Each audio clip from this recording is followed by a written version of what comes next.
I know it's a bit late, but another Star Wars celebration has come and gone, and this one was a special one for me in particular, because this was the first one I got to attend. I was there to help assist the Twin Suns Foundation with their booth that Lucasfilm was nice enough to let us have there. Not only were we all big advocates of the EU movement, we were also there for a good cause. The Twin Suns Foundation specializes in donating Star Wars books, mainly to children's hospitals, but also to places like schools and libraries as well. So we were collecting books for a raffle, the winners of which had a chance of winning a Darth Revan or a Jaina Solo figure, or a Twin Suns Foundation t-shirt. It was a great success, and we managed to collect 114 books over the course of the event, and a total of 1,052 books since the foundation started. There were lots of people who knew what we were doing beforehand, so they planned on bringing books to us. But many others told us if they had known about us, they would have brought in their whole entire collections of their books to donate. Though they weren't able to participate in the raffle, as that just occurred during Celebration, we offer what we call the Rinne Network. Basically, if you have some books you don't need anymore, or are just trying to get rid of, you can send them to one of these addresses, and we'll help you find a new home for them in each of their respective communities. This is year-round, so you can send books to any of these places at any time.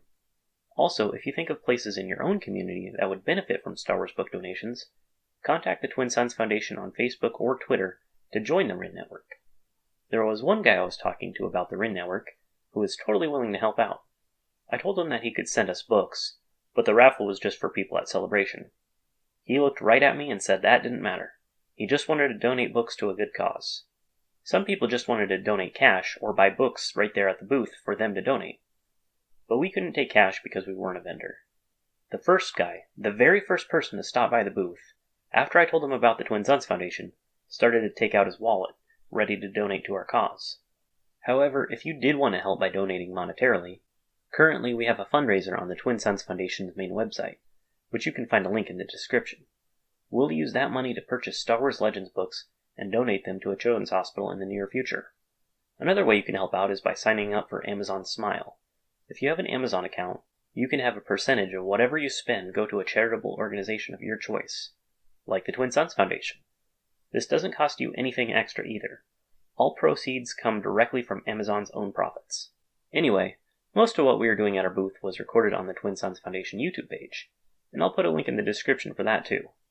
There you can see hours and hours of footage of us acting like dummies, but having a really good time while doing it. We were handing out Twin Suns buttons, bookmarks, lanyards, and if you donated 3 books, you could get an autographed photo of Shannon McRandall, the model who portrayed Mara Jade. Many people who saw us handing out these prints asked how she was doing. Shannon was nice enough to give us these prints as giveaways to people, just to help our little organization out. Also, we actually spoke with many cool people who stopped by. Authors like John Jackson Miller and Jason Fry. John Jackson Miller even came by twice. Very nice dude. We asked him if he would consider writing more Legends, and I think we caught him off guard with that. He was like, I would if I had a time machine so I could go back when it was in continuity.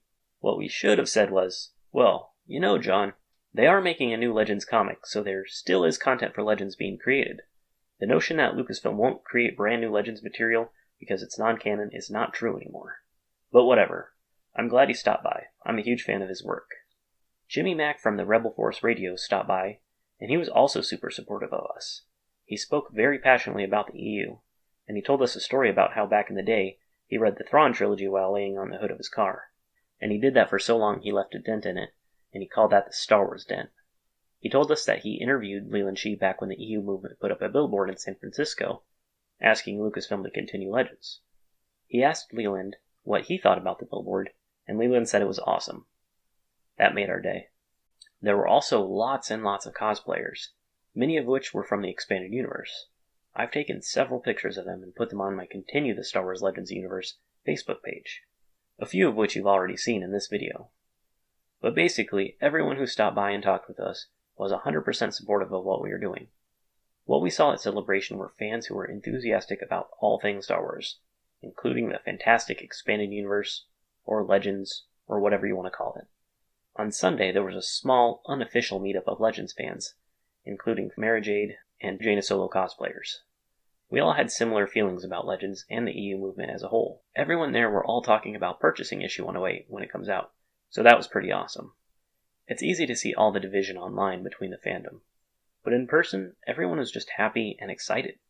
And even though a lot of the announcements there pertain to a canon that I don't really follow, I am really happy that I went and got to be a part of the Star Wars love. But hey, there were a few Legends announcements. We got news about the Old Republic's expansion, Onslaught, which is coming in September. At the Old Republic event, they were even giving out goodie bags with a shirt, poster, some pins, and an in-game item. The comic cover for Marvel issue 108 got shown off with a variant cover. And yes, it did have a Legends banner, so any questions about it being part of the EU or not have been laid to rest.